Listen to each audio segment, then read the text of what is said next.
Michael Jankie from Australia, of all places. And here I am in California. Welcome to Listening with Leaders. And Thank you for having me. you're welcome.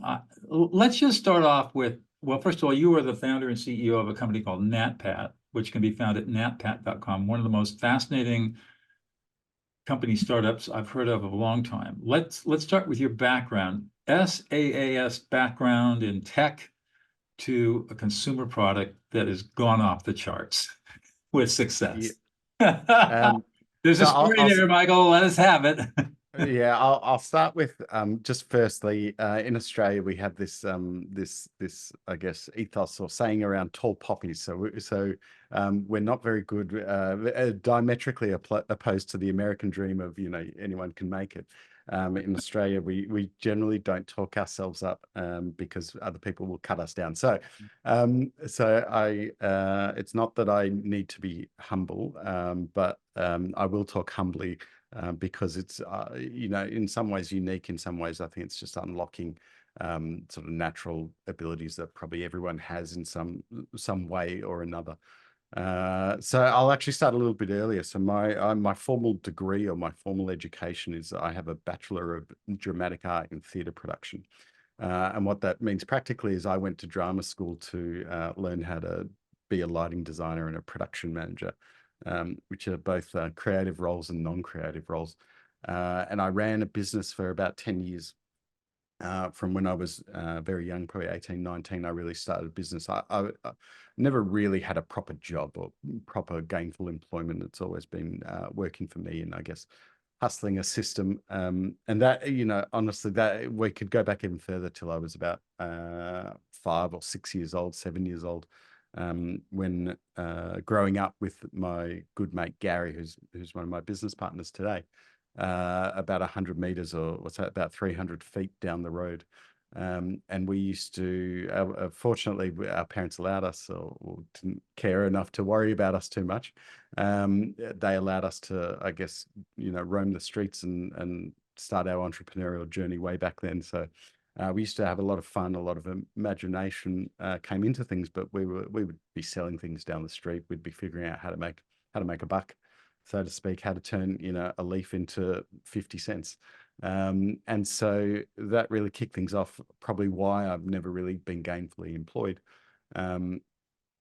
And always sort of figured out, how do you make a bit of money? And it's sort of funny. I remember when I was 18 or 19 and I was doing a little lighting job whilst I was studying at university. I remember making $500 for a night's work and thinking, back then, wow, that's sort of quite easy. It's probably, I don't know, eight hours work, $500. This is, if I could do this every day, I'd be rich. These things progress, and I think when you're young, you learn a lot of lessons. And the best way to describe my first 10 years of my career working in live entertainment is that was sort of my MBA into business. I think when I finally exited that business.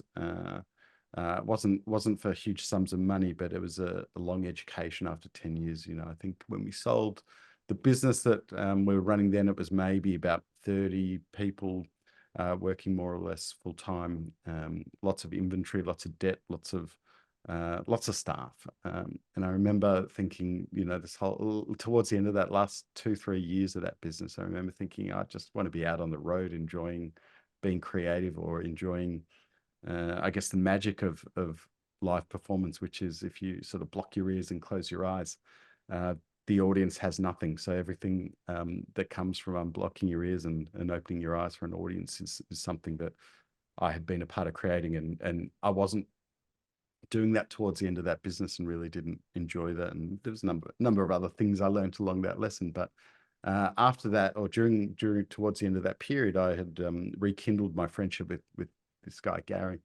that we'd known since we were about 3 or 4 years old and been hustling in business for a while. And we started venturing into the world of software businesses, and it was sort of just interesting. It was a mix of sales, direct sales, and software. And we were doing that for a number of years, and we'd actually been on the hunt for a direct to consumer product that worked well with within consumer product frameworks for online sales. And yeah, we sort of dreamed it up, and it sounds like a big leap, but it's not. I think everything is about using natural skills to understand what a consumer is looking for, and then applying frameworks of how this can work better than other people have done in the past. And I think there's a big lesson in understanding a consumer, but also not understanding a market. So I think when you understand a market too much, you lack an ability to innovate. Right. And so you can't see beyond the rules that you think exist. And so coming to a new market like, physical goods, was sort of a lot easier probably for me, not knowing anything, because I didn't know what to not try at the start, and was able to learn and iterate quickly. So NatPat, I mean, I love your internet tagline. I mean, your LinkedIn tagline. I sell stickers on the internet.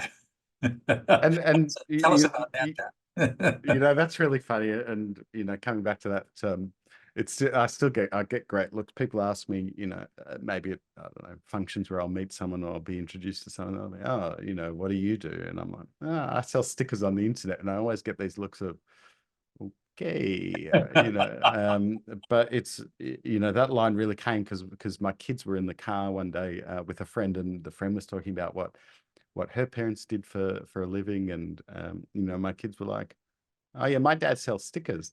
And I'm like, yeah, that's true. I sell stickers on the internet. And I think it's a sort of fun line. It's harder for me to get away with it at this stage, because we are in 8,000 sort of rooftops or retail doors around the world. So it's not It's quite still just on the pretty internet clever. anymore. But It's a clever yeah, line. that's my favorite line. And if anything, if I can only hope that my kids understand that, I sell stickers on the internet and they think that's serious, that's the best outcome. Yeah. So for the audience, what Michael's company does is they sell stickers that are very carefully and technically designed to solve certain problems. For example, mosquitoes. You put a sticker on, it's got a citronella base in it, and the citronella, as I think most people know, drives mosquitoes away. So you put your sticker on your shirt and you're mosquito free. You've got stickers that have essential oils that have scientifically based mood altering capabilities, like for kids that are high stress, it calms them down. Or if they need to focus, it's got essential oils that they put their sticker on and it helps them to focus. And a number of really clever products on very colorful character-based stickers that kids can use or parents can use for their kids to help their kids navigate the world. Is that a fair statement of what NatPat's all? Yeah. Yeah, I think they're functional stickers, fun being the operative word. We like to think of it as I guess natural remedies that use tools that I guess pharmaceutical companies can't really patent. So it's not that interesting to go to market, but they're lower impact. Our view is before going for a chemical or a drug or a hormone, try something lighter weight on the body, something that doesn't affect, kids or people so much. Try this first. And like, if it works, like, aren't you way better off than, melatonin or sleeping tablets or DEET spray or, all these other harsher, Right. higher impact tools. Wow. So you've been doing this now, you founded the company in 2020? Yeah. So we launched it sort of April, May 2020. So it now feels like a very long time. Yeah, right. Well, we'd honestly, our iteration process, we see it as a bit slow. So we'd started talking about this business in November 2019. We'd sort of mapped out the parts for it in our heads as we do when we launch a business. But then it wasn't until pandemic really hit and Australia was really heavy with lockdowns that my co-founders and I went, now's a great time to launch this. Why not add some more moving parts onto the plate of managing office shutdowns and customer cancellations. Right, but people were going outside because that's the only thing you could do. we were going outside and, we sort of had a feeling that e-commerce was going to have a bit of a boom with deliveries. Mhm. We certainly didn't predict everything, but we also knew when back in November that this product it was inevitable that it would work. It just needed to be launched and needed time and focus. So here you are, what, 5 years later, Not roughly? even three and a half. 3.5. Okay, 3.5 years Yeah. later, and you got, I don't know, 6, 7 different products out there, Yeah, I think we're up to maybe 10 something like different that. I didn't products. count them all, Yeah. but I saw there was, a fair number of products over 3 years that I think you just mentioned you're in somewhere between 6 and 7 thousand retail stores plus your online presence. Now that you got this thing going and it's flying, what gets you up in the morning and gets you excited? Yeah, so it's sort of funny. You said, now it's a number of products. I would say like people push us to make 50, 60 different products. Oh, And that's not in our nature. mhm. And we are in all those stores and so coming back to your question, what I guess all this means is we we've very purposefully grown this company, not so much a sustainable way in terms of time and efficiency, but in a way that we want to run a business. And so what that really means is over the years, all of us as founders have learnt what we like and don't like to do in a business. And so speaking for myself, what I've certainly learnt is that I don't love managing people. In fact, I don't enjoy managing people. What I Hmm. enjoy is getting my hands dirty. I enjoy doing things. I enjoy discovering things, learning things. I enjoy putting something together and putting it out to the world. And, that wouldn't exist if, my hands weren't part of that. And that goes back, to 20 years ago, my days in showbiz, when it was the, block your ears and shut your eyes sort of mentality. And so what gets me up every day is like sort of new and exciting challenges, whether it be to, I don't know, register a company in Europe or to design some new products or to test some fun marketing ideas. They're the sort of things that sort of get me up and excited. It's these things that seem, I don't know, hard to other people, but easier for me. And I think the easier for me is also just because I'm good at making something from nothing. I'm not good at what I would say is I'm not good at, there's this theory of the 0 to 1 theory. I'm very good at 0 to 1. Right, And not many people are. So that's turning nothing into something. right. But when something gets a bit bigger and more serious and requires larger human resources, that's where I just sort of tap out and go, this is not fun. It's not for me. I'm not very good at it. Yeah, so if you're like so many people I've met, you're really good at creating stuff and you love creating stuff. But once it gets to a level where it has mature management and it's just sort of sustaining a growth and doing all the business stuff, you said, I'm out of here.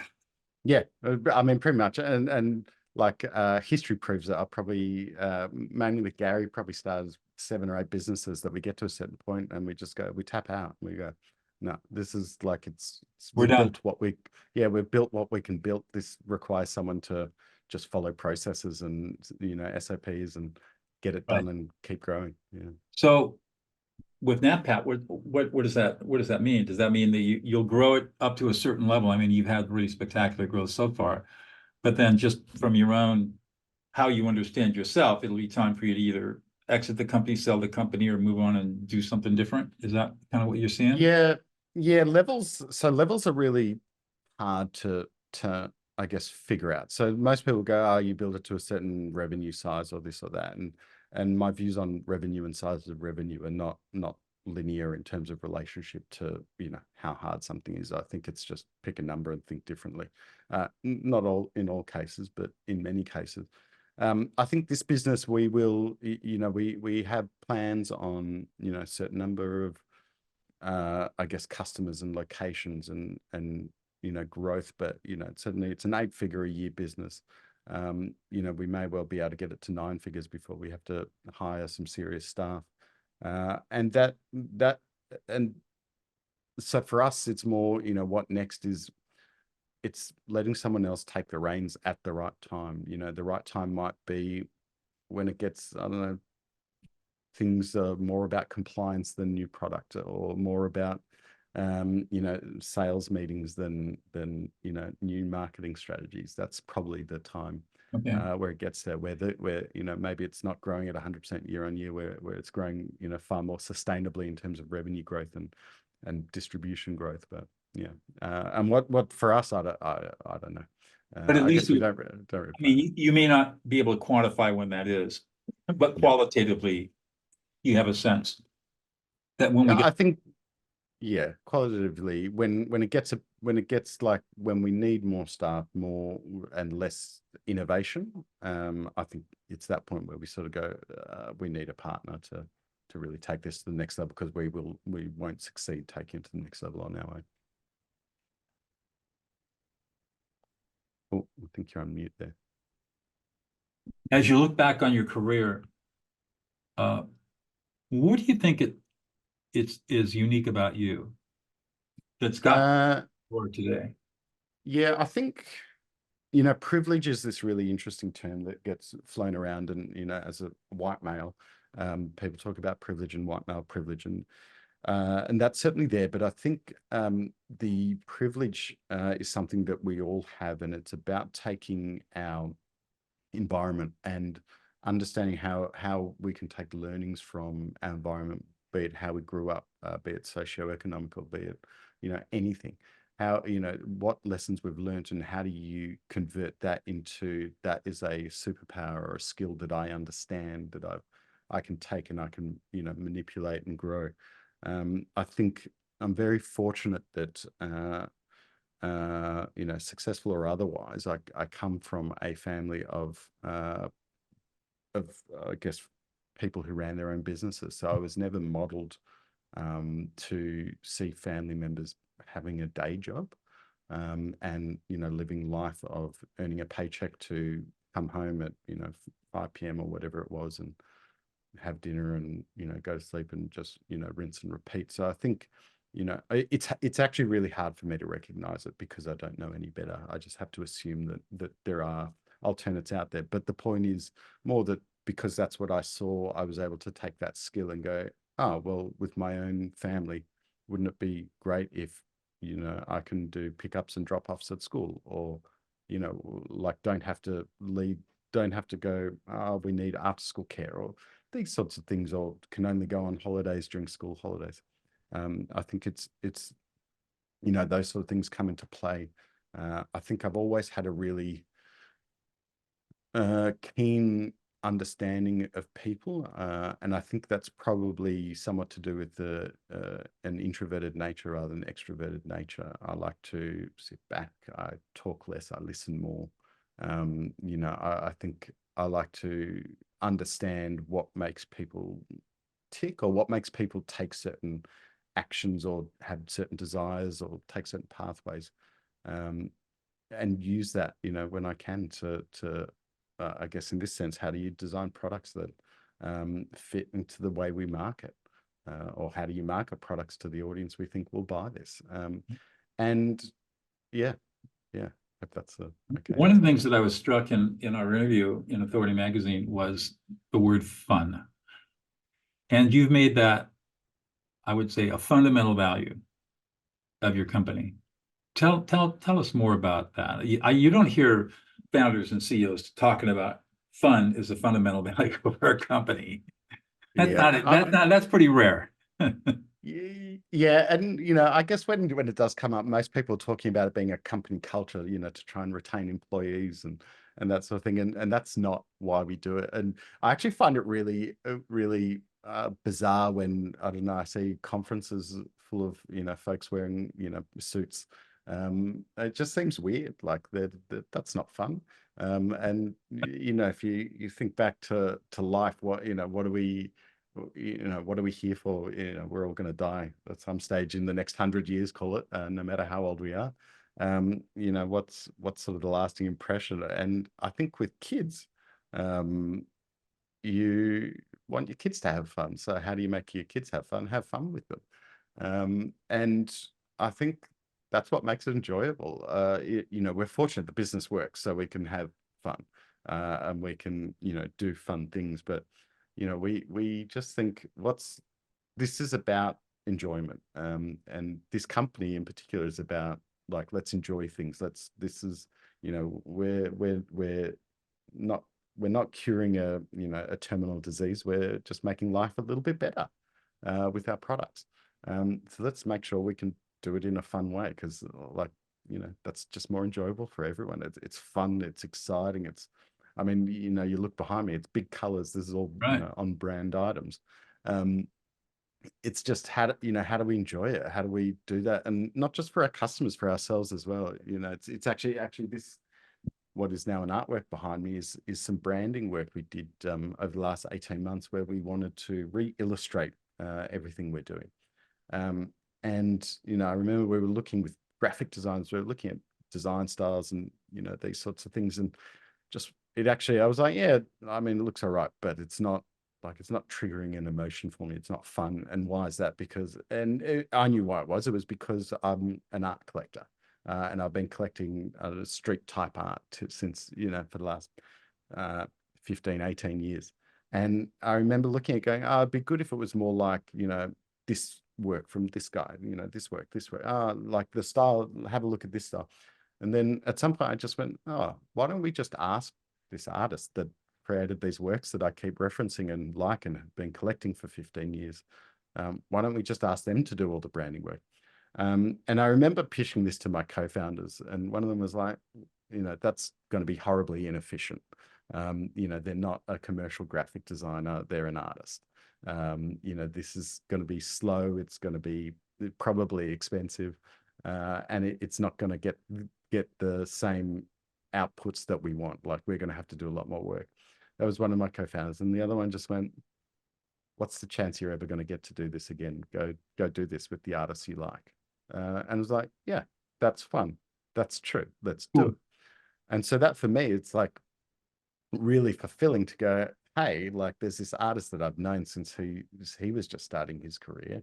I really like his style. His style fits with our product. And now I get to work closely with him, making something that for me, I will be super proud of, as opposed to just using a graphic designer from a catalog. So what we're looking at behind you is that artist's work? Yeah, that's actually I mean, that's something he's made specifically for us. That's a whole drawing of chaos scenes of, you know, some new characters and features and objects that are coming into the NatPat world. Huh. So that was a really fun experience. What your artist friend think of the project? I mean, he was super stoked too, and it was sort of this thing. He's like, you know, for him it was, he doesn't have kids, but he's got nephews and nieces, and he kept saying, wow, like my nephews and nieces, they use these products. It's so cool. You know, I get to be a little part of, you know, bring joy to all these other little humans. And so like, and that's really, you know, that's a super win-win situation, right? I Right. get to pay an artist commercial fees that they're probably not always getting. He gets to create product that for me is I love and I will enjoy, and I will forever look at these products and go, you know, people don't know that this is just the artist from Melbourne that I've liked since, you know, he was 18 and just sort of spray painting on the streets. Wow. Um, Amazing. yeah. Amazing. Well, let's switch gears a little bit. This show is called Listening with Leaders. And as you probably know, if you've done any background on me, I teach people how to do deep listening skills, because I think listening is a foundational skill of life. You mentioned earlier that you're a little more introverted. You tend to do a lot of listening. Tell me more about the importance of that in what you do as you move through your entrepreneurial journey.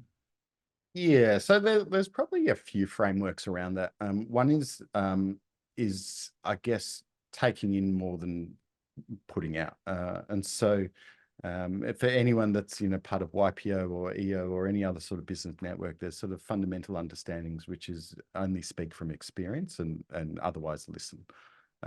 And these sorts of ideas can resonate in the which is not always true, but it's more someone's asking a question, has a problem, like an answer should be from experience, not a, hey, maybe you could try this.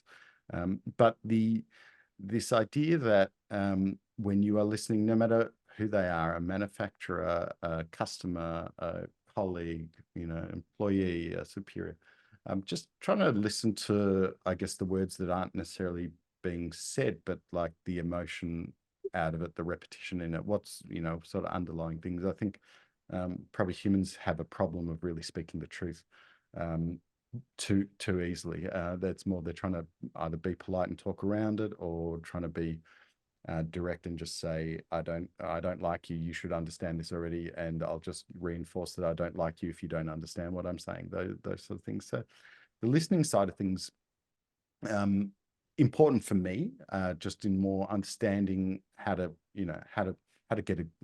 get a win. And by a win, I mean a win-win. So for me, I also have this weird anxiety that I want everyone to be happy with an outcome. So it's not like, and I've certainly experienced and been people have taken advantage of me, and I will always look at the thing and I'll be like, okay, I hope you feel good. You've taken advantage once, and that's it. Like, I will not help you ever again, or I will not do this ever again. And that's the lesson we've learned. So I'll assume that you're gonna be nice to start, and if you're not, that's fine. It's it's the fool me once concept. On the other side, the people I also love to work with are also listeners. So what's the best example I can give you? You know what? We all receive thousands and thousands of cold emails a year. And we came up with this theory. So we're a very small team for our impact. And so we were chatting as co-founders one day, we shouldn't just delete all these spam emails that we get from different agencies or different people trying to pitch us things, because where we've had success is early days, people have pitched us something and we've gone, yeah, okay, let's take a call, and they've turned out to be good.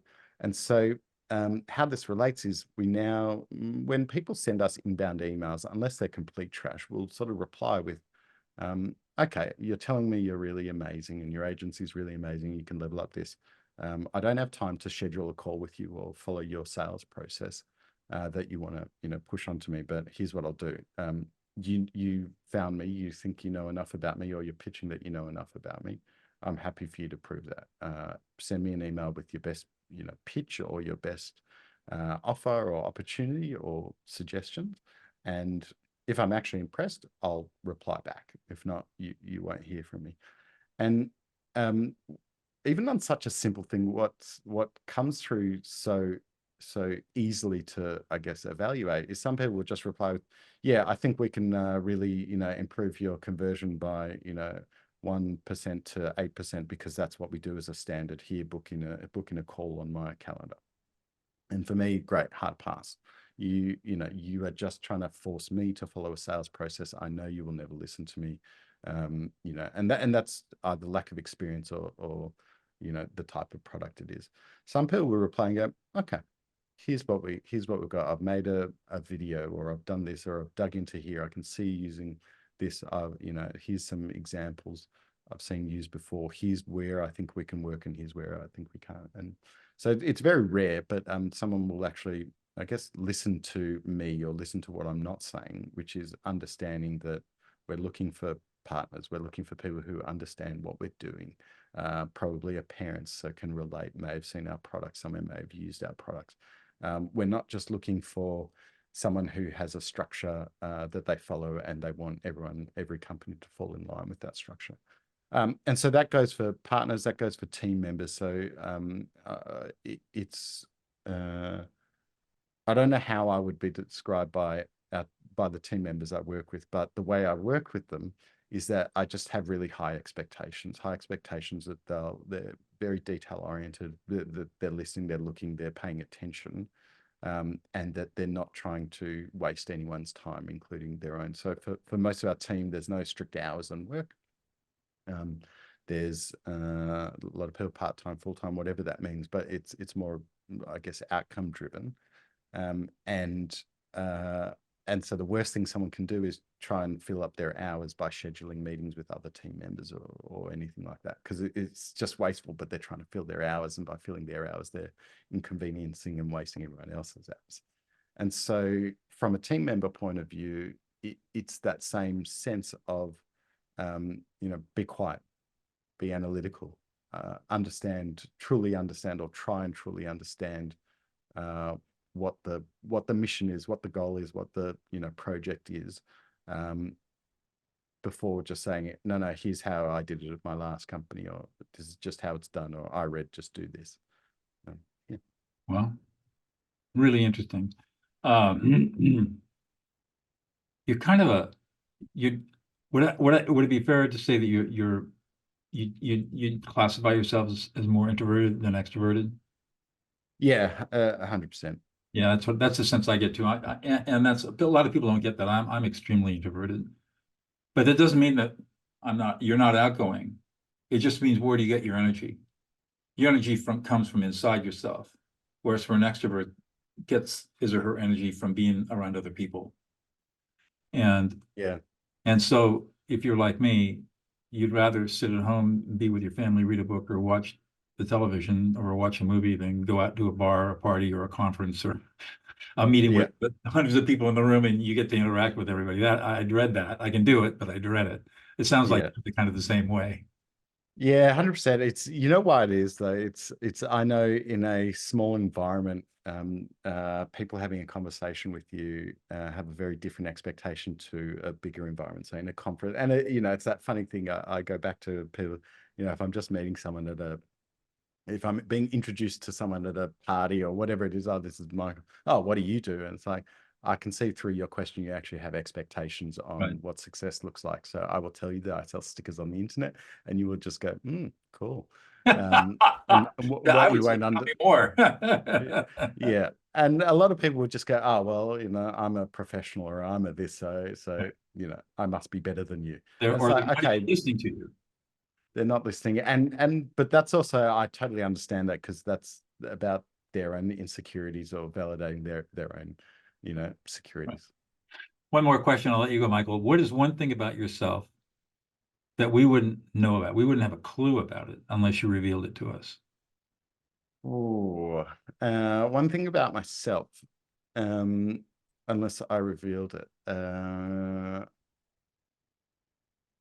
you know what? I tell you, I like supporting causes that have no way of getting support themselves, or no way of solving their own problems. So I like environmental causes. I like animal welfare causes, because what I find with any human-related causes, this is charity, donations, giving, time, you know, these sort of things, is that, you know, government and people can generally help themselves, whereas people look down on, I guess, plants and nature and pets and animals, and don't think to solve that. So for me, I guess, looking if I can make an impact to this world, I would rather, you know, help a koala, or help an orangutan, or a There you go. dog, or a cat, or a forest, or, you know, just a gum tree, a lonely gum tree, than other causes. Beautiful. Thanks so much for your time today. I really appreciated the conversation. Pleasure. Thank you so much.